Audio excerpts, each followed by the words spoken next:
Chapter 2 Aggressive Moves Part 1 Coruscant GD Temple. The GD Temple was a sight to behold on Coruscant. A beacon of light to many on the planet and a place where the GD Order called their home. It was a symbol of justice to those who knew the GD and loved to bask in its presence. The temple structure's pillars were designed to harness the very light side of the Force, to bask the GD in its power. To focus their minds, to understand the Force better, and to better understand the galaxy as a whole. A place of light, wisdom, and understanding of the galaxy was centered here, with the GD staring into the cosmos through their own gateway. Few could even begin to understand. Only now, the GD Temple, and the GD within did not feel centered in their own domain, due to what had recently transpired throughout the Force. How can someone have such power over the dark side? To think the Sith would return in our time and wield such evil! Exclaimed GD Master Yerl Poof, while his fellow GD Masters sat around him, also looking concerned. It should not be possible. The Sith have extinct for millennia. Since the last GD Sith War, said Ki-Adi-Mundi, since the Sith had not been seen, felt, or heard from during that time. At most, the GD dealt with grayish aspect of the Order. Namely dark GD or GD who went rogue to pursue different aspects of the Force. Nothing of the dark side per se, but still enough to warrant these rogues be stopped. But this, a Sith, in their time no less. Hard to see the dark side is, countered Yoda, who was the oldest member there, and knew from his own experience that nothing ever truly dies. It changes, transforms, becomes something new. Where was this dark presence felt? Asked Mace Windu while looking over at Plo Koon. The one place we don't want him to be right now. Naboo, answered Plo Koon, while the GD in the room looked even more uneasy. Naboo? Isn't that where Master Qui-Gon Jinn and his Padawan Obi-Wan Kenobi went to deal with the Trade Federation? Said Eth Cloth, with many nodding gravely at his words due to them being true and what it meant. Two of their own were in considerable danger at the moment. Even worse, but the Queen of Naboo they were assigned to help was also in danger. Couldn't we assemble a team of GD to deal with this Sith? Asked Ki-Adi-Mundi, since they had done it before with Dark GD and those who left the Order to pursue their own understanding of the Force. In questionable manners. If they were all on Naboo, I would say yes. But at the moment, I sense our comrades are not on Naboo at all. And neither is the Sith. If what I am sensing is in fact correct, the Sith is traveling with Master Qui-Gon and Padawan Kenobi, said Plo Koon, with the GD Masters in the room looking even more worried. Traveling willingly. Or perhaps some kind of hostage situation by the Sith to keep us from sending a team after him? Questioned Mace, with Plo Koon shaking his head. I don't know. This presence that came out of nowhere is unlike anything I have ever felt before now. It is like staring at a supernova, only for it to be covered in an eclipse-like darkness. It blankets planets and stars in its wake, covering everything like a blanket and making things almost impossible to see, said Plo Koon before turning to Master Yoda for guidance. The veil of the dark side this is. A ripple of the cloth we are feeling. Long has it been slowly spreading throughout the galaxy, it has, said Master Yoda, while others frowned in confusion. The veil of the dark side has been spreading slowly through the galaxy all this time. Who is causing it to spread? This Sith isn't the source.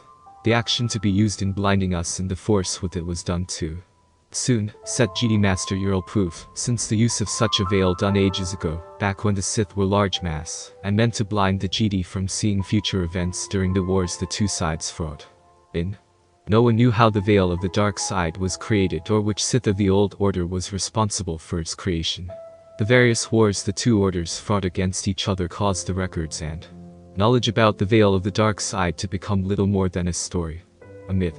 Something spoken by the GD, but never taken seriously in the last 1,000 years since the Sith were believed to be extinct, and the knowledge of the veil being lost long before the last GD Sith War.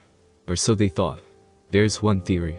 One we have not considered until now, said Ki-Adi-Mundi, while he looked hesitant to suggest the idea. And what is that, Master Mundi? Asked Mace curiously, but was also dreading the answer. What if the Sith never were extinct like we originally thought? What if the Sith have lived in the shadows for the last 1,000 years? Plotting and planning against us. Against the Republic. Slowly finding ancient Sith knowledge and creating the veil of the dark side to mask their presence from us, said Ki-Adi-Mundi hesitantly, and it made everyone go on edge. Always two there are. A master and an apprentice. No more. No less, said Yoda, knowing that if the Sith did survive the last war, it would have to be at least two. And if this has been going on for 1,000 years, the veil itself must be made by both during the cycle they go through, with one surpassing the other. Which is why we have not sensed or felt it until now. The only way for the veil to be revealed is if someone of the dark side chooses to do it. Hence our recently revealed Sith, Eth Koth, while the others nodded in agreement. It would also explain why the veil took so long to create. It was said in what few texts we have in our library, the veil of the dark side could be made in a few standard months with an army of powerful Sith lords during the days when their numbers were vast. If it was just 1 or 2 Sith in existence since the last GD Sith War, the veil would take a long time to create, much less maintain in secret for just as long, said Plo Koon, while the other GD Master nodded in agreement. But why did the Sith reveal it now? Or at least a large part of it? Surely this Sith sensed the veil of the dark side was not ready to be used against us, said Coyote with his mind unable to process why one Sith Lord would ruin another's work in blinding their shared enemy. Rivals perhaps. Or maybe the apprentices betraying the master. After a failed attempt at succession maybe? Asked Eth Koth curiously. And jeopardize 1,000 years of planning. No Sith is foolish, said Mace Windu, since he did not believe such an act would be done between master and apprentice. It would have to be an extremely spiteful Sith apprentice to do that to his or her master. Perhaps, but the question remaining is, what do we do about the one Sith known to us? Should we focus on him? Or a possible Sith Lord hiding in the galaxy that may or may not exist? Asked Coyote before looking at Yoda for guidance. One Sith revealed he has done. Another in hiding believe I do. The veil of the dark side ripples through the galaxy. Woven together from 1,000 years it was. Passed down from one Sith to another. But now no longer are there 2 Sith in the galaxy. But at least 3 now there are, said Yoda with the GD Council around him looking more alarmed. The Sith Triumvirate, whispered Eth Koth, knowing one had not been around since the time following Darth Revan's sudden disappearance from the galaxy. No. A Sith Triumvirate implies that all 3 Sith Lords are working together in order to properly complete a single goal. We have one Sith Lord out there disrupting the plans of 1 if not 2 other Sith Lords, countered Mace, while the others nodded. It is a Sith civil war, concluded Coyote with many agreeing with him on what it was they were witnessing through the Force. The question is, how do we handle this? Asked Yerl, since no one had fought or encountered a Sith for an entire millennia, so there was no telling what might happen in this scenario. Let this unfold we must. The Sith we see will attempt to reveal the 1 or 2 Sith we do not. Watch the one causing the veil of the dark side to ripple further. Allow us to see what has blinded us for long it will, said Yoda while the others nodded, but some did not like hearing it. They were basically asked to do nothing. No one in the council room liked it. The Works Knight. Sidious loved power. He loved the trappings, the trimmings, and the overall position of power granted to those strong enough to sit on the throne it represented. He loved to wield it like a toy for amusement, as well as a weapon against his enemies. He loved to see others fail in their quest to master it, while gloating at how weak people were in their feeble attempts to reach his level. He had killed, assassinated, plotted, and planned for years to get to the high position of Senator of Naboo. A position of power he found was second only to the actual position of Supreme Chancellor that Sidious was aiming to take from the man currently sitting in the seat right now. In addition, the Sith Lord was also the Vice Chancellor, but it was a position designed to temporarily fill in for the Supreme Chancellor, should the individual was unable to perform his or her duties. The useless position of so-called power. At the same time, Sidious hated those with power. He hated those who were at his level in the political arena. He hated the GD. He hated them with all his being. He hated those in the Republic who thought themselves his better. It didn't matter if they were senators, the Supreme Chancellor, or some other fool thinking they could out-muscle him in some manner. He even hated his own master for being said master, while Sidious himself was still the apprentice in their relationship. Sidious wanted to become the master. No. He wanted to become the master. To be the master of all the galaxy. To be master over other Sith that would try to come after him. To even be the master of the Force itself. And so far, he had been well underway in fulfilling all his goals. All he had to do now was kill Plagueis, become Supreme Chancellor, and orchestrate the war needed to bring down the GD Order. Once all 3 were done, Sidious would quickly use the horrifying aftermath to demonize the GD, turn the entire galaxy against them, and while that was happening, the Sith would turn the Republic into a galactic, secretly Sith empire. He would roll with a cruel iron fist, and all would bow to him. Those who did not bow would be killed. Should they become martyrs to some cause, he would kill all those who rallied behind them, and continue to kill everything in the galaxy that threatened his rule as emperor. Even if he had to destroy the entire galaxy to do it, he would rather be an emperor of a dead galaxy over not being emperor at all. Only now I have a problem in the form of another Sith Lord, thought Sidious, while he walked toward his meeting place where Darth Maul was awaiting him. It is time, Master? Asked Maul curiously, with Sidious nodding. Yes, my apprentice. I sense the Queen has arrived on a planet called Tatooine in the Outer Rim. You are to go there at once and bring her back to Naboo to sign the treaty, orders Sidious, with Maul nodding. At once, my master, said Maul, while eager to set out on his mission. Move against the Jedi first. After you have finished them, kill the Queen's entourage from security to her handmaidens. And do it in front of her. Make sure she realizes just how hopeless her resistance truly is when facing our pawns within the Trade Federation. Once you do, she will not resist. She is not as strong as she makes herself out to be in front of others, said Sidious, while Maul nodded again with an eagerness to hunt and kill the Jedi guarding the Queen. At last we will reveal ourselves to the Jedi. At last we will have our revenge, whispered Maul, with his hunger for battle clear in his words. You have been well trained, Darth Maul. You will not fail me, said Sidious confidently, but since Maul was uneasy for a moment. What of this other Sith? This traitor? How do we handle him? Asked Maul curiously, while Sidious frowned underneath his hood. It wasn't an unreasonable question. When Sidious went to see Maul following this Sith making itself known, the Sith Lord had lied to so-called apprentice, calling the one out in the galaxy a traitor, a heretic to the Sith Order, and the rule of two set forth by Darth Bane 1,000 years ago. How it was their duty as the true Sith of the galaxy to crush this pretender before he can possibly have his own apprentice or apprentices to cause further problems which threatened the grand plan. But the question was how to deal with him. The Force had been silent on the issue. It had not yielded to his call when searching for answers to how this Sith had kept himself from his sight or how to combat him. In fact, the dark side of the Force was aiding this heretic in his quest, whatever it may be, and threatened the grand plan. Plagueis for trying to influence the Force by saturating the midi-chlorians with the dark side.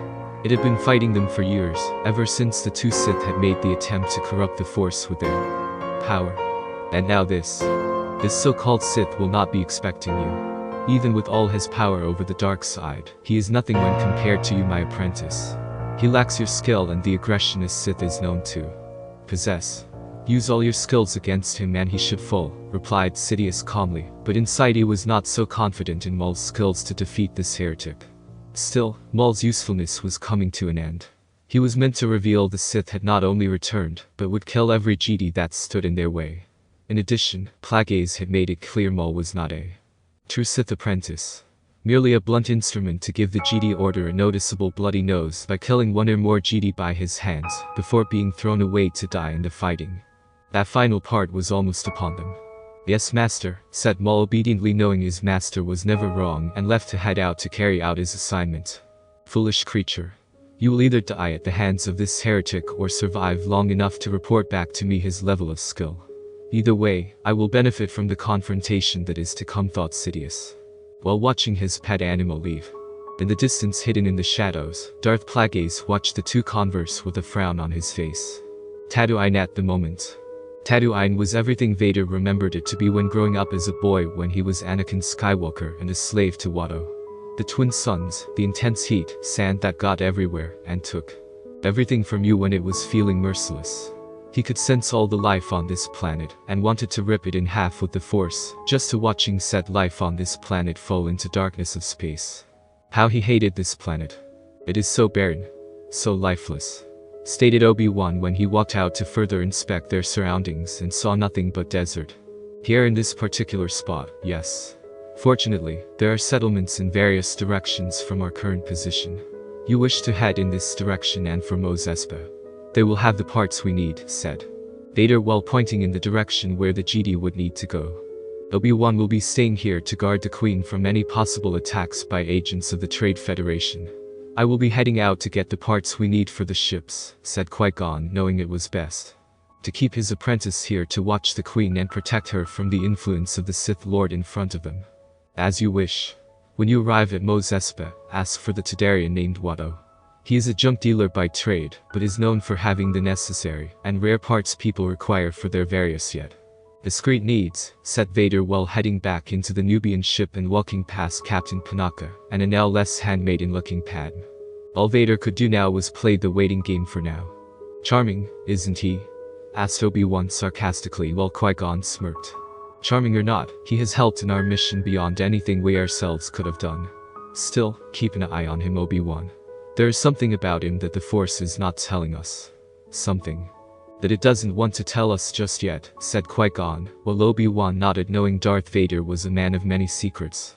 Secrets they would need to learn if the Queen was to be protected by their enemies. Don't worry, Master. I will keep an eye on him until you get back. The sooner we get to Coruscant the better, said Obi-Wan, while hoping the Jedi Council was planning to do something about Darth Vader. When they arrived, walking back into the ship, he barely heard his master talking with the captain and the Queen's handmaiden about the latter joining the Jedi Master on this quest. Jar Jar was also tagging along, but only because the people on the ship were finding him annoying, and he was clearly fearful of the bomb-bad Sith Lord. Not that Obi-Wan could blame him for the last part, since Vader was an intimidating figure to be sure. Obi-Wan just hoped the Vader didn't decide to take liberties while using his intimidating figure on the rest of the crew. Mos Espa with Qui-Gon, Jar Jar, and Padme. What do you make of Lord Vader? Asked Padme while they walked through Mos Espa and looked for anything that would reveal their intended destination.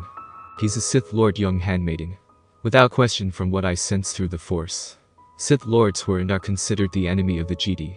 They have been our enemy from a time before the Republic was even born, said Qui-Gon simply. I meant aside from that fact, said Padme, knowing Vader was a Sith Lord, but that was about it. He's clearly a warrior. Or trained to be one. Has seen his fair share of battles. Maybe even a war on some distant planet in the Outer Rim or the unknown regions we do not know about. His skills with a lightsaber are impressive. No doubt brought to such a high level from extensive training and battles where fighting has pushed him to the extreme on a physical level, said Qui-Gon, while Padme nodded. Since she saw the way he walked was that of a seasoned commander. He uses the Force like you, but not like you. In what way? Asked Padme curiously, while Qui-Gon sighed. He draws his strength from the dark side of the Force. Anger, hatred, pain, and all the negative emotions one feels in life are felt through the Force. Darth Vader has channeled this on a level we have never felt before now, said Qui-Gon with worry lingering in his voice. You have fought Sith before today? Asked Padme with Qui-Gon shaking his head no. No. At most, the Jedi Order have faced Dark Jedi. Jedi who left the Order to experiment with the dark side, but never became Sith. Whether because they lacked the fortitude to make the transition or we stopped them before it could happen is unknown, said Qui-Gon with Padme frowning at this. His lightsaber is red. Yours is green, and Obi-Wan Kenobi's is blue. Do the blade colors mean something? Asked Padme while she saw the Jedi Master looking around before he spotted something in the distance. It did at one point. At least for the Jedi Order. But for the Sith, no. A lightsaber with a red blade was always their color. It signifies their connection to rage. To their hate. Their anger, said Qui-Gon while walking toward what looked like a junk shop. Something must have happened to him to feel such things. Did you ever wonder what they might be? Asked Padme with Qui-Gon grimaced at her line of questioning. Most of the time it is their lust for power. To dominate and hurt others. Rarely is it due to feeling emotional pain and turning to the dark side because of it, said Qui-Gon with Padme looking sad. Do you think he turned because of his lust for power or because of emotional pain? Asked Padme worriedly since she didn't know which was worse. I don't know. Only Vader can tell you. If he wishes to tell you at all and provided what is said isn't a lie. We're here, said Qui-Gon while walking into the shop to broker a possible deal with the owner. With Vader several nights later. Vader was standing outside of the ship. The wind howling about him, billowing his cape this way and that when the wind wished it. The usually hot temperatures had dropped to freezing levels, but the Sith Lord did not mind it. He didn't feel the cold temperatures of the planet when at night, just like he didn't feel the intense heat during the day. One of the many things Vader taught himself was to block out such weaknesses using the Force so he could focus on the enemy before him. Not the climate or weather patterns of the planet he was on. How long has he been standing out there? Asked Obi-Wan while Captain Panaka was at the top of the ramp watching the Sith Lord. Hours. Since the twin sun set actually. How can someone endure this level of cold during the night? or the intense heat during the day? Asked Captain Panaka while Obi-Wan assisted in the Sith Lord, watching as it was known to be called on the ship. He's clearly had training for it. He's been here before and no doubt been on other desert worlds to face similar challenges, said Obi-Wan, while staring in one direction, and had, like Vader, he felt the presence of another dark side user, but kept silent on the issue in order to keep the Queen and her people from worrying about possible threats that were on the other side of the planet. What do you think he is staring at? Asked Captain Panaka curiously. When one stares into the Force, they see many things. Planets, people, things far and wide beyond the understanding of those who cannot see as we do, answered Obi-Wan, with Captain Panaka showing frustration now along with his curiosity. Not surprising. It was like trying to explain colors to a person who was blind since birth and had never seen colors. What do you think he is staring at through the Force? As a Jedi, can you see what he sees? Asked Captain Panaka while Obi-Wan sighed and decided to tell a little white lie. I could, if you let me. But we aren't what you would call friends.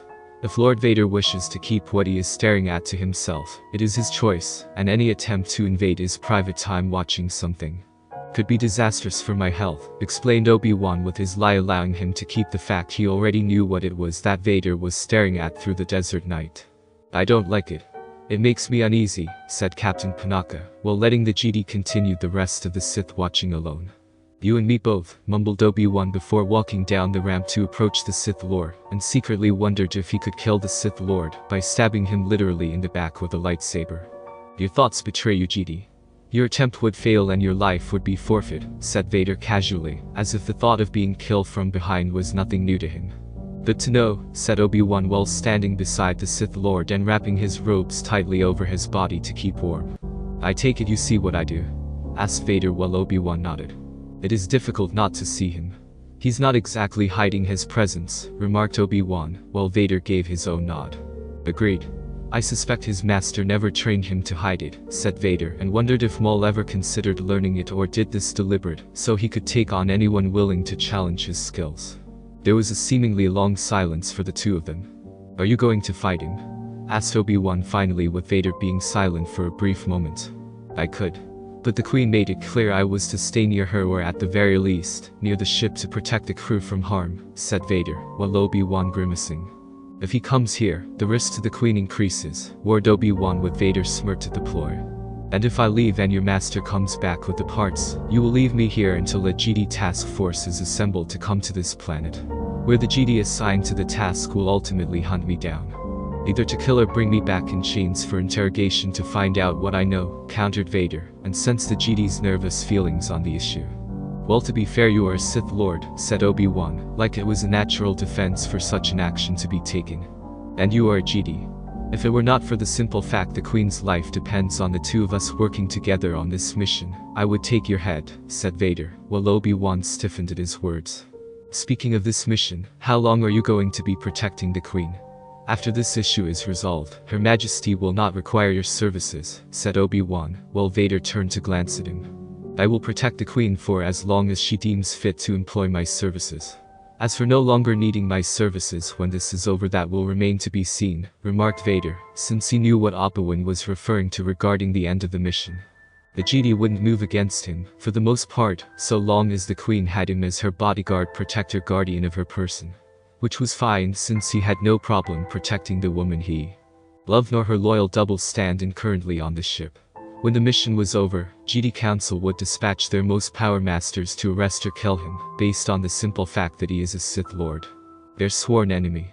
The only way to prevent that now would be to make people from Naboo and all over the galaxy to provide him with support and not being arrested simply for being a Sith Lord. The Jedi would no doubt want him tried simply on that alone, recalling the past sins from the previous Sith of old, and hold him accountable for their actions. No doubt claiming the moment Vader called himself a Sith Lord, he inherited all the sins of his predecessors long since dead, and must be punished regardless of the fact no such crime had been done since being one. At least not yet. Did it count as murder or genocide if the events around the act itself did not happen yet for well over a decade? And on the orders of a man who called himself an emperor? What is your interest in helping the Queen reach Coruscant? Why help her and not the Trade Federation? Asked Obi-Wan at last, since his patience with the Sith Lord had now reached its limit. Vader smirked. So there it was. The question brewing within his old former GD master, now once again a GD apprentice for a while since his revealing. Why serve the Queen? Why not fight for the trade Federation? Why fight for the seemingly losing side? From a strategic standpoint, the Queen had already lost, or most likely will lose if caught before being brought back to Naboo to sign the treaty. Why not fight for the side that has the financial? Aside from the fact I despise the Viceroy and his ways of believing money solves all your problems. Simple. I love a challenge, said Vader, while sensing Obi-Wan was shocked by his response. Challenge? Asked Obi-Wan while Vader nodded. The one aspect of the dark side the GD could never understand is that it loves to see us struggle, endure hardships, and rise to face new problems. The dark side tests us, molds us in what we were meant to be in life, creates us from nothing by putting pressure on its chosen disciple at the moment of truth. It improves us to ensure we do not stagnate and die as a result. How does it do this? By challenging us. By testing our limits and having us going beyond them, said Vader simply and truthfully, but doubted Obi-Wan would believe his words. Even if they were true. The dark side did love to test its followers. To test Dark GD. To test the Sith and their convictions in being Sith Lords. It hated weakness. It hated sloppiness. It hated just about everything choosing the path of stagnation or being lazy in the advancement of all things throughout the galaxy. It tested Plagueis and Sidious. It tested Maul. It tested Vader time and time again. But unlike with Plagueis, who was so consumed in his own machinations to bring life back to the dead, or Sidious with his ambition to control even the Force itself, Vader did not falter in facing them. Even Maul, with his bloodlust-fueled desire to go out to fight and kill everything, had not met the challenges set by the Force. The missions given to him by Sidious were not challenges set by the Force. They were missions to further Sidious's ambitions. Nothing more. In their later years, his predecessors had sent agents of all kinds against these challenges, but never faced them on their own. Not when death was a distinct possibility and would jeopardize their personal ambitions should they die. But the dark side recognized those who rose to meet its challenges.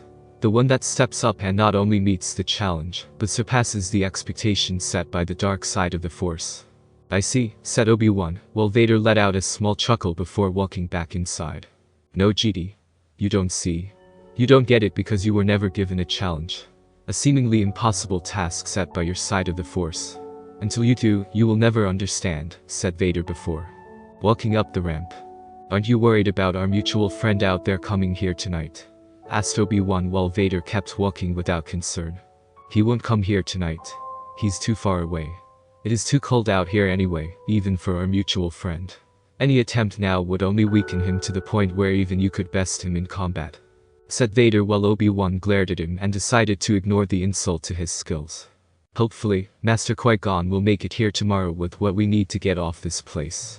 And this time, it will be without picking up another pathetic life form like we did on Naboo, thought Obi-Wan, before he entered the ship and shut the ramp. With Darth Maul. Darth Maul scowled behind his hood. A strange feeling of uncertainty. Yes, a feeling of uncertainty had latched onto him like a parasite, feeding on his determination and loyalty to his master and replacing it with doubt. His master had been confident in his skills to best the GD. Of that, he was not in doubt since several GD in the past had fallen to his lightsaber. But this new Sith, that was another issue entirely. His very presence in the dark side was like a massive dark supernova. Whereas his master drew the darkness to him like a black hole, this heretic in the Force unleashed it. What bothered Maul the most was that the Force embraced this person like a long-lost son and was happy to have this heretic wielding such power. Why? How? Was this heretic even a heretic? Or was this heretic from another line of Sith sect that had long since kept hidden for the last 1,000 years like Darth Bane? Or was this somehow an even older Sith sect that would prelude Bane's own line? Sidious had been so quick to dismiss the heretic as an abomination to the Sith, but Darth Maul was not so sure.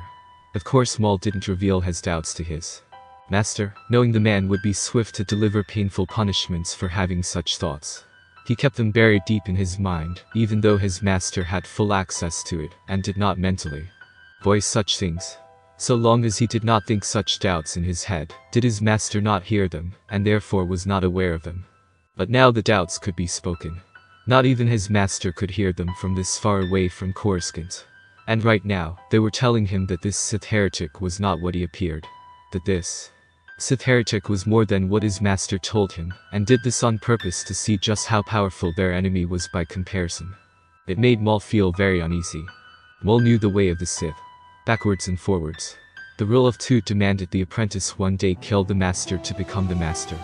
Maul knew he was nowhere near the level of power skill needed to end his master. It would be years, decades until the gap between them had lessened, and Maul suspected his master would keep a very close eye on him to ensure there were no surprises when the time came for their battle. If it got that far, something is wrong. Very wrong. I feel as if this Sith should not exist. He should not be in our way. Yet he is here. What is going on? Why is the Force turning on us? Turning on Darth Bane's line of the Sith Order? Thought Maul with worry running around his mind. So the rabbit does have a mind. And here I thought all you knew was to charge in and kill people like some wild beast.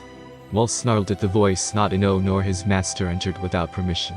It was a dark yet smooth voice. The kind that could swoon women and draw men into battle to fight for whoever called for it. It was not unlike his master's voice, but younger, stronger even, and had an edge on it that seemed to be even sharper. You think that your words will provoke me into battle now? I will not play your games. Thought Maul with the voice of the Sith chuckling in amusement in his mind. Yet you so easily played the games of your master. Do you really think you can best me? I am stronger than you. Better than you. More skilled than you. You think your master does not know this. You know it to be true. I am guarding the Queen. Even if you got past the GD and the Queen's guards, I am at a whole different level. I will kill you. I will butcher you. I will leave your corpse in the desert for the scavengers to feast on. So go ahead, animal. Attack. Maul growled angrily at the taunting. This heretic dared to mock him. Taunt him. Goad him into a fight that Maul knew would result in his own defeat. Maul knew that if he did attack now, not only would the weather conditions drain his stamina now, it would only prove this heretic right. Maul had no intention of proving this so-called Sith was right about him. No. Patience was key here. If there was one thing the Sith of the Bane line had learned since it was started, having patience was key to victory against the odds of defeat. The GD, in a rare moment of clarity, had learned it first, and took the near annihilation of the Sith Order for them to learn it too. So Maul would wait. He would wait for when the moment was right and strike hard with a level of brutality worthy of his status as a Sith. Several days later. Do I even want to ask how you got these parts, Master? Asked Obi-Wan jokingly while several members of the crew, Padme and Jar Jar, unloaded the parts and supplies needed to fix the hyperdrive. We won them. In a pod race for the ages. I sense it will be a story of legend in the years to come, remarked Qui-Gon on his ride before he looked at Vader standing there silently. You're going back into town? Asked Obi-Wan seeing his master had not dismounted from his ride. I have to go back for someone. Someone important, replied Qui-Gon while Obi-Wan shook his head. Why do I get the feeling we are picking up another pathetic life form? Asked Obi-Wan and suddenly felt the dark side of the Force from the Sith Lord ripple with anger at his words. It was almost as if Vader took his words personally for some reason. It is the boy I told you about, Obi-Wan. It is because of him that we have parts needed to fix the ship and the necessary supplies for the rest of the crew, replied Qui-Gon firmly while giving his apprentice a reprimanding look. I shall go with you, said Vader suddenly to the surprise of both GD. For what reason? Asked Qui-Gon well concerned the Sith might be seeking to take the boy on as an apprentice. Business, answered Vader, while both GD looked at each other. Could you be a little more specific? Asked Obi-Wan while also having the same worry as his master. No, answered Vader with both GD looking at each other again. And if we insist you stay here? Asked Qui-Gon with Vader looking at him with those deadly eyes thrumming with power. You could not stop me. Besides, my business coincides with your own, said Vader, while Qui-Gon frowned. You wish to take the boy as your Sith apprentice, accused Qui-Gon, while Vader shook his head no. Well, that is the most logical conclusion for you to make, the answer is no. My business is not with the boy, but his mother, said Vader, while both GD now looked confused. His mother? Asked Obi-Wan while Vader glanced at him.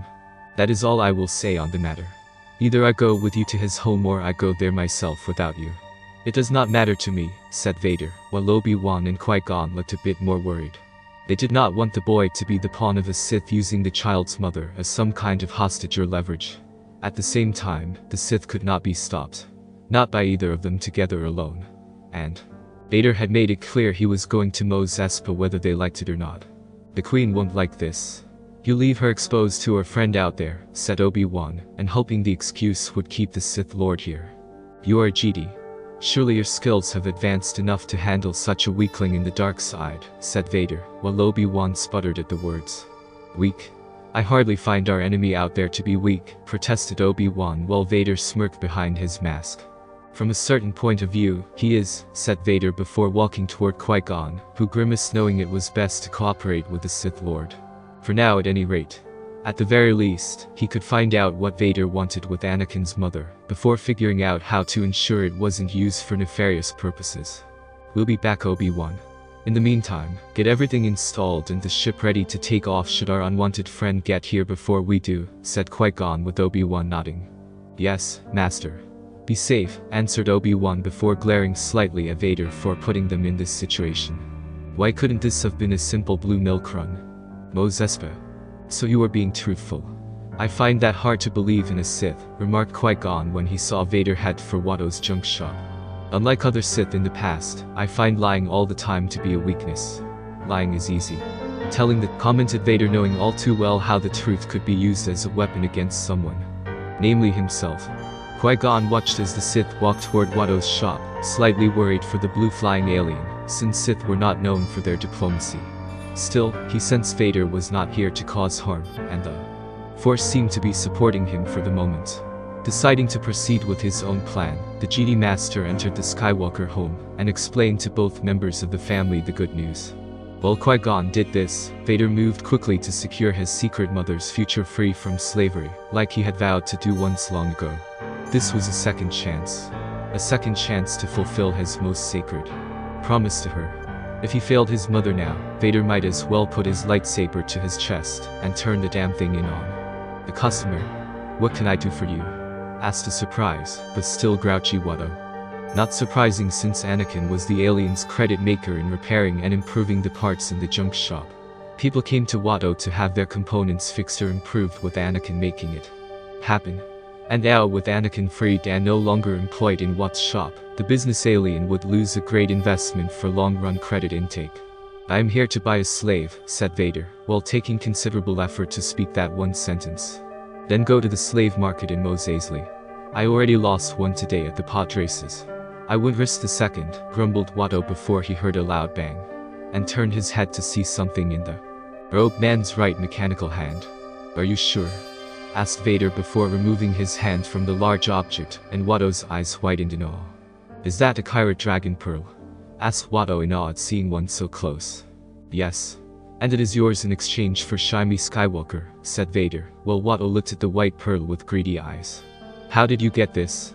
Asked Watto knowing you don't just walk through the desert or store and instantly get one. Does it matter? Asked Vader firmly while not wanting to explain that during one of the days he was supposed to be guarding the ship. In truth, the Sith had tricked everyone into believing he was standing outside of the ship during those long hours at night. Even Obi-Wan was fooled by the Force technique used, though Vader knew that given the Jedi Padawan's level of skill in comparison to his own, it was not hard. It was an illusionary skill used by the Sith to appear they are in one spot, but were in reality were in an entirely different place. The best part of the illusion is he could still communicate and interact with the people who think he was there. The only problem with the technique was such a skill taxed his power and control, due to splitting one's focus considerably the longer he held it.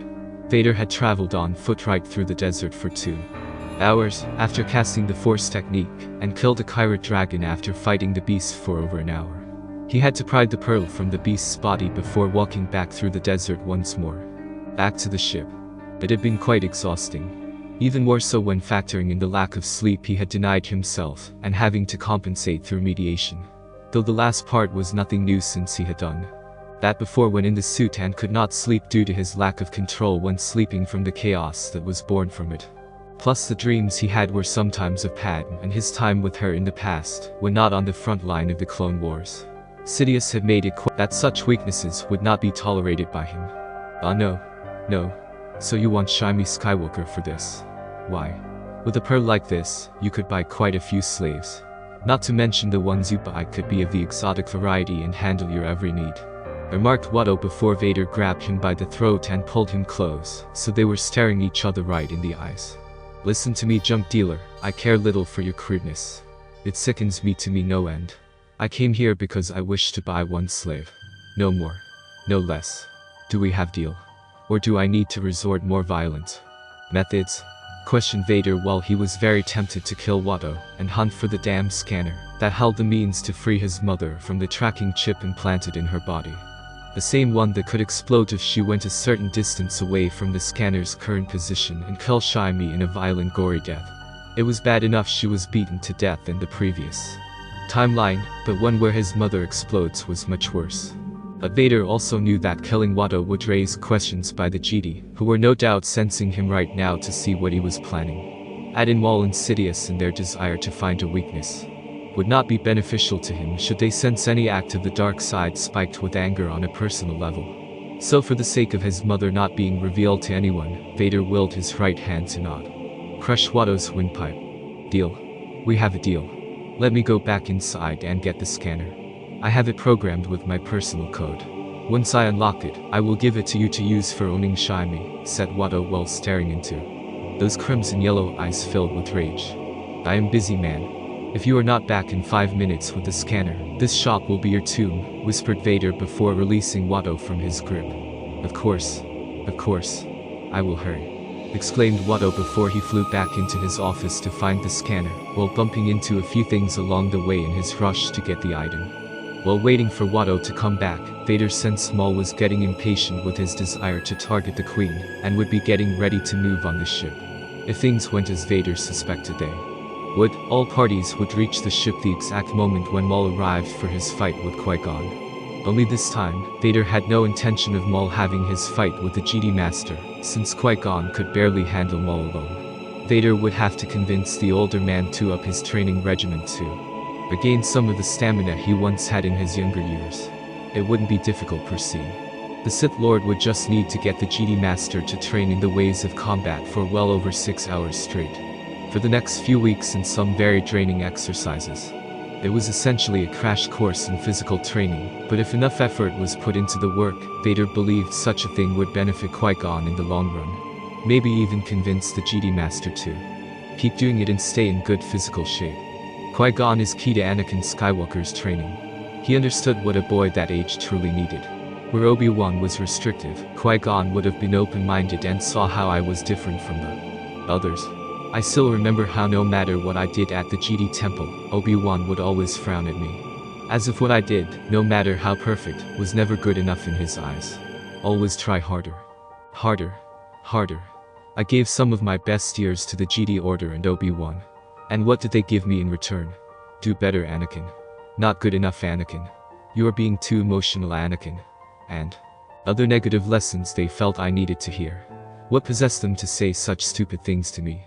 I was a former slave kept down by such negativity. I wanted positive things to be said. To prove my action had value. That I had value. Instead I felt like a slave who was traded from my owner to another, thought Vader, while feeling the past memories of his life as Anakin Skywalker claw at the back of his mind with the phantom pains that came with it. Fortunately, Watto came back with the scanner needed to find the chip and free Shimi from its invisible power it had over her. Not even bothering to be polite anymore, Vader used the Force to pluck it from Watto's hands before the blue alien could say anything, and walked out of the shop without a word. Outlanders. No respect. Still, I can't believe he bought one slave for this pearl. What was he thinking? Asked Watto out loud, but shook his head while deciding to forget it. Why ask questions when you can enjoy the fruits of your business deals? Because of this one pearl, Watto had recouped his losses several times over. Questions had no business being a part of this kind of business. Ready to depart?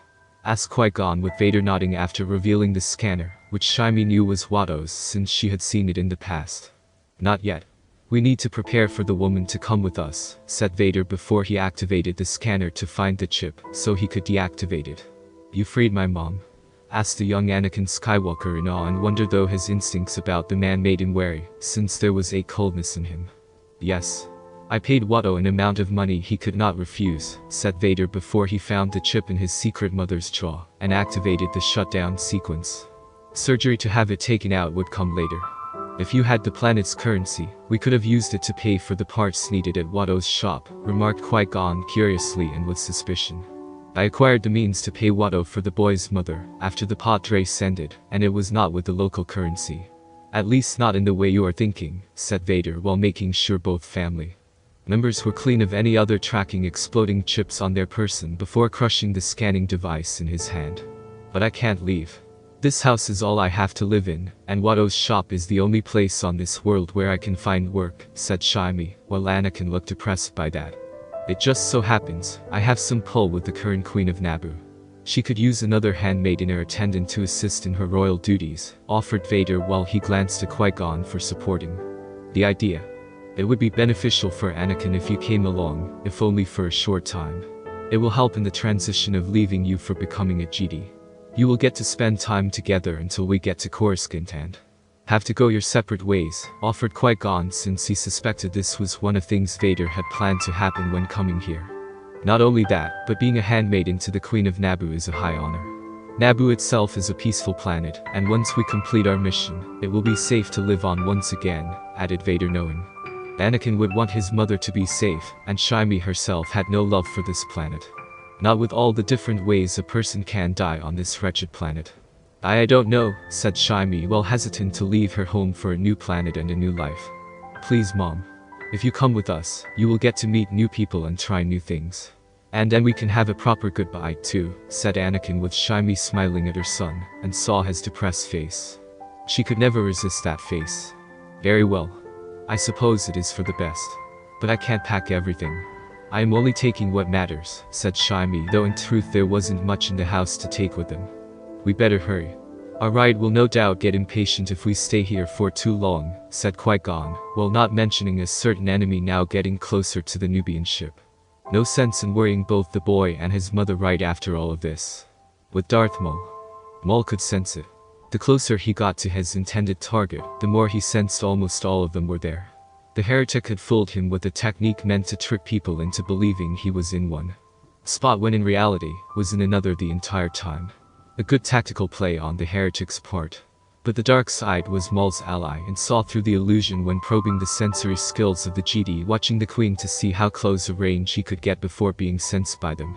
What the heretic did at night when away from the ship was unknown to him, but it did not matter Maul. What did matter now was the heretic and one Jedi were away from the ship now, and one Jedi remained on guard with the Queen's weak so-called security. All he had to do was get there before the Jedi and heretic came back from the nearby desert town this insufferable planet had to offer, kill the Jedi, guarding the Queen along with her entire entourage, which was why he was heading there right now. The only problem now was his personal speeder Bloodfin was having problems in terms of the fueling system and engine output. The internal diagnostic computer had informing him that something was clogging, or if not possibly clamping down on the fuel pump regulator, which was reducing the amount of fuel the speeder's engines were getting. As a result, his speed was not what it should be when fully functioning, and was not reaching the speed Maul preferred. At this rate, Maul knew he would not get ahead of his enemies. In fact, he suspected the heretic was using his power to discreetly cripple his engine system long enough to get back to the ship. Either to take off with the Queen or make a stand against Maul himself in a fight to the finish. Maul was itching for the latter to happen. To prove his overall supremacy over this damn Sith heretic. To prove himself to his master in being a worthy apprentice. To prove he was without question a Sith. I know you are doing this, heretic. I know you are stalling my speeder. You will not get away. I will find you. I will kill you. And I will enjoy bringing your corpse to my master as proof of my victory, thought Maul while gritting his teeth in frustration at the speeder being unable to go faster. Typical rabid animal behavior. You think you know what it is to hate. To use the dark side. To feel it. You know nothing of its power. Its true power. It would consume you. Dominate you as your instincts and bloodlust do now. You are just a berserker. You have no control. No real training. Your master has sparred with you how many times? 2, 3, maybe 10 times total during the entire time you trained. Under his watchful eyes. Sidious sent you to various weapon training groups to learn how to fight under them first, didn't he? The man did not actually train you. Not the way a Sith is meant to be trained. You are a tool. Nothing more. Maul growled loudly against the wind at the mocking words of the heretic rattled around in his head. Now he was absolutely certain the enemy was responsible for his speeder's current malfunction. He would enjoy ripping the man's heart out. With Vader. Vader smirked at his tactics were making Maul angry. Well, angrier would most likely be the correct wordage to use here. Maul was always angry. But it was the wrong kind of anger. It was childish anger. Misguided anger. Not the raw emotional unyielding anger a Sith draws on to fully feel the dark side of the Force. Vader's anger was, in a very ironic way, considered to be pure. His anger had always been emotional. Anger at how he and his mother slaves. Anger at the Jedi for controlling him in their own subtle way due to a prophecy they shouldn't have tried to alter in the first place. Anger at Sidious for leaving him in such a crippled state all those years, never allowed to fully heal or seek out new technological methods, heal himself. Better prosthetics. A new breathing system. Sidious denied them all. Vader held anger for the senators of the slowly corrupted republic, and their greed for wanting more while others died while having so little. Those who were not corrupt were too few and too gutless to speak out. Afraid of assassination attempts or the fact their enemies would fabricate lies or plant false evidence while slandering their good names to the point where being re-elected was impossible. And more importantly, Vader hated himself. For his failures. For not trying harder. For not doing what he felt he knew was right and did it. How many times did Vader or Anakin obey orders from others in charge and the people he loved paid for it with their blood or lives? Where Maul hated so few things in life for empty reasons with no feeling behind them whatsoever, Vader hated many things. Hated them because of the painful experiences that led to them. What did Maul have to hate? Nothing. He was taught to hate. The animal did not know what hate was until it was shoved down his throat by Sidious, and even that was incomplete. Vader experienced hatred all his life. The Sith Lord could arguably stat he had dished out as much as he had taken. It was no real surprise to Vader that his power in the dark side dwarfed Maul's by such a wide margin. Time to go, remarked Vader before turning his head to see Shmi was helped onto one of their animal transports for rides by Qui-Gon, while the rest of the few items deemed to be valuable to the Skywalker family were already on it. 3PO was already deactivated and covered to keep the sand from getting into his yet-to-be plate-covered systems. Something I know? Asked Qui-Gon after helping Anakin up to his seat in front of his mother. Only that we should move and do it quickly. My stall tactic on our unwelcome quest will not last forever, said Vader before he got on the ride and Qui-Gon doing the same before they headed for the ship. And the Jedi Master getting on his comlink to contact Obi-Wan. With Obi-Wan. Right. I understand, Master.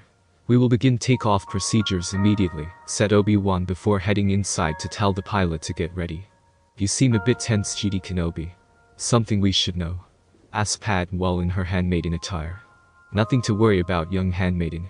My master just wants the ship ready for takeoff when he returns, answered Obi-Wan, while not wanting to reveal to the woman that a dark side using assassin was on his way here to kill them. He's lying. No. Just not revealing certain truths behind his words. Something is about to happen, and soon, thought Padme before she went to inform the captain of her suspicion, and to prepare some measure of defense. I don't like this. Mesa have a bad feeling, remarked Jar Jar while looking nervous and scared. And he wasn't the only one. Captain Panaka liked to think himself as an intelligent man. He knew enough about the ways of the galaxy and the planets that ruled it. He knew long ago it wasn't filled with all goodness and honor. There was dark things in the galaxy. Horrible things. Things that could make a man have nightmares to the end of his days. Monsters that hid in the dark places where these nightmares were born, waiting to come out into the open and attack with cruel intentions. And one was currently heading their way. The good captain didn't know much about the Force. Not really.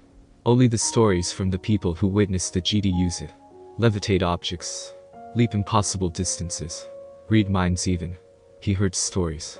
How Jedi wielded their lightsabers and deflected blaster bolts at incredible speed and precision you didn't think was possible for any species in the galaxy. But they did. Panaka had seen it with the two Jedi. Assigned to protect the Queen. They were skilled. No question. But their opposition, this Sith Lord, which they had not fought or seen apparently for roughly 1,000 years until recently, seemed to be even more skilled.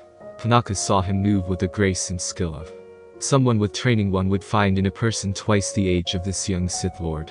And now there was something out there that caught the attention of both the Jedi and the Sith Lord, with the impression being this new opposition was not friendly to them or the Queen in the slightest. But what Panaka found concerning was not the assassin himself, but the fact it got the attention of both rival sides, and they seemed to be taking this very seriously. Which means bad things all around. Fortunately, it didn't take long for the Jedi Master and the Sith Lord to arrive, but the captain was a bit surprised both would go to retrieve a boy along with his mother. And was it an incomplete droid of some kind with them? What was going on? Captain, is the ship ready to fly? Asked Vader after walking up the ramp to address the man, while Shmi and Anakin got what they needed from their ride. Yes, Lord Vader.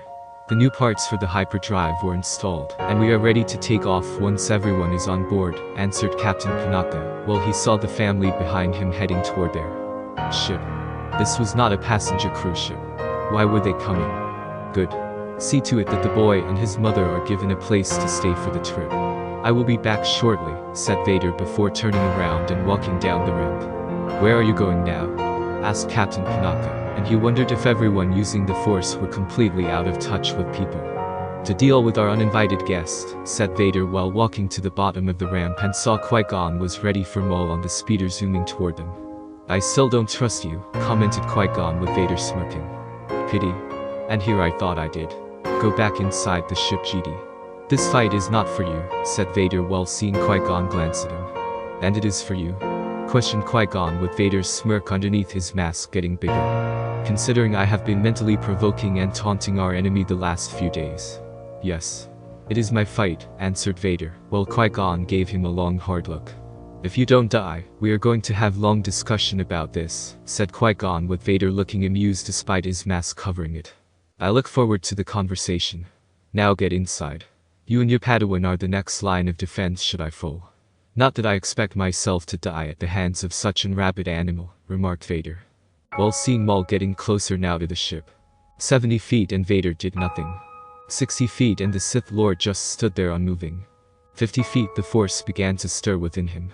40 feet and Vader smirked while sensing the rising bloodlust within Maul getting ready to make his move. It was only when Maul was within 30 feet of the ship did Vader make his first by using the Force to violently stop the speeder, as if it hit a solid impenetrable wall. The end result was Maul was sent flying forward from his speeder's seat into the air toward the sandy desert ground. Only through his own agility and skills in the Force did Maul land on his feet in a somewhat gracefully manner. He glaring up at his enemy, stood up from his new position now less than 15 feet from Vader's own, at the base of the ramp of the ship. Heretic, whispered Maul hatefully before igniting half of his lightsaber, in order to save the true potential of his weapon for later. The Force is with you, Maul. But you are not a Sith yet, commented Vader while wind blew to the side of him, and their Sith robes billowed in the process. Snarling in rage at the comment, Maul charged forward, intent on breaking through this heretic's defense, rush up the ship, slay the Jedi, the guards, and finally make his way to the Queen in one shot. Maul was fast, quick, agile, and the dark side of the Force as his ally. All those things should have been enough to have him win the day. Keyword being should. Vader knew all of Maul's skills. His master had long since gloated how Maul had been such a useful pawn in killing quite a few Jedi that left the Order, so they wouldn't pose as a threat later should they decide to return to service. How his first apprentice had killed Qui-Gon Jinn on Naboo using the double-bladed lightsaber, and sending Maul over to the world where the animalistic Abrax fighting style could be brought out to its fullest potential. Naturally, Vader had done his own research just in case Sidious trained another young and strong apprentice to replace him using the exact same lightsaber and style. Seeing Maul's plan of attack, Vader used the Force to send Maul flying back without even raising his hand in a motion to do it. As he expected, Maul did not have any real defense against Force attacks since Sidious didn't want his animal possibly fighting his power should a challenge be issued. It was clear to Vader that Maul's training was so twisted and corrupted in a sense that it was any wonder the Zabrak accomplished half of the assigned goals Sidious gave him. The Sith Lord could only speculate that Maul's high endurance for pain, determination, and aggressive combat skills with his lightsaber were what made him so successful. But up against a properly trained Sith like Vader, it was like asking a youngling to stand toe-to-toe with General Grievous in an all-out lightsaber duel. As for Maul, he wasn't expecting a sudden attack from the Force, nor realizing up until this point that his training did not involve a defense against Force attacks. Why would he? His master had never felt it necessary. At least not yet, at least until he was stronger in the Force. Therefore, Maul had by default not considered the idea of trying to improve his own defense, since offensive strategies had worked for him in the past. There had been no need for any defensive countermeasures. He would have to ask his master about it when they spoke next. If there was a next. Slowly rising again from his kneeling position, Maul narrowed his eyes at the heretic, and decided a slower approach was better. Bait the man into igniting his lightsaber in order to fight it out here amongst the sand. It would be difficult given how unpredictable sand could be at times. It was not truly solid nor liquid, but could support your weight if there was enough of it flat on the ground. Right now, the area around them and the ship was flat to the point where uneven desert terrain would not be a factor. Not yet, at least. Face me, heretic of the Sith Order. Face me in battle as a true Sith would, demanded Maul, while Vader let out a chuckle of amusement. Ironic that you would speak such things when you yourself are not a true Sith. A true Sith would have hid his presence from us. A true Sith would not have charged you blindly and recklessly as you did. Not only have you proven yourself to be rabid animal, but an incompetent embarrassment to the Sith Order. To think you come from the lineage of Darth Bane, mocked Vader while Maul slowly moved closer, while trying to keep his already short temper in check. So you know of us. What lineage do you come from? What branch of the Sith Order did you learn from?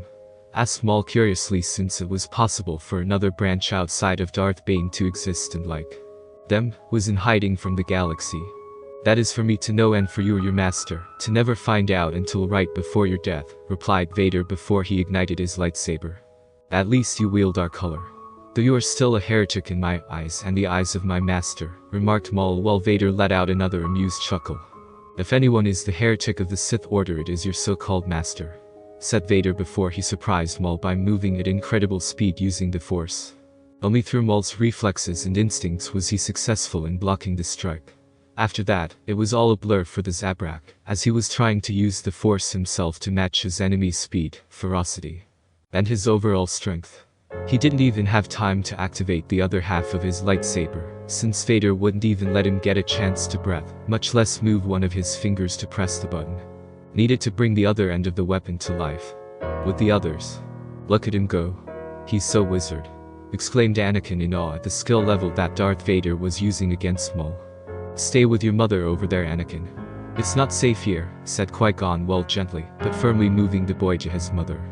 He's complete dominating the assassin, commented Captain Panaka, while seeing Maul being pushed back even further by Vader.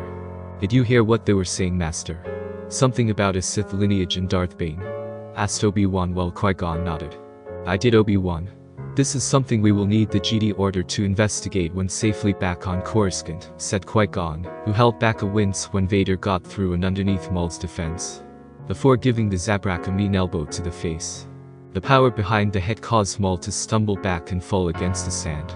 Before he could even rise, Vader had put his boot to his chest and used the Force to snatch the double-bladed lightsaber from his hands.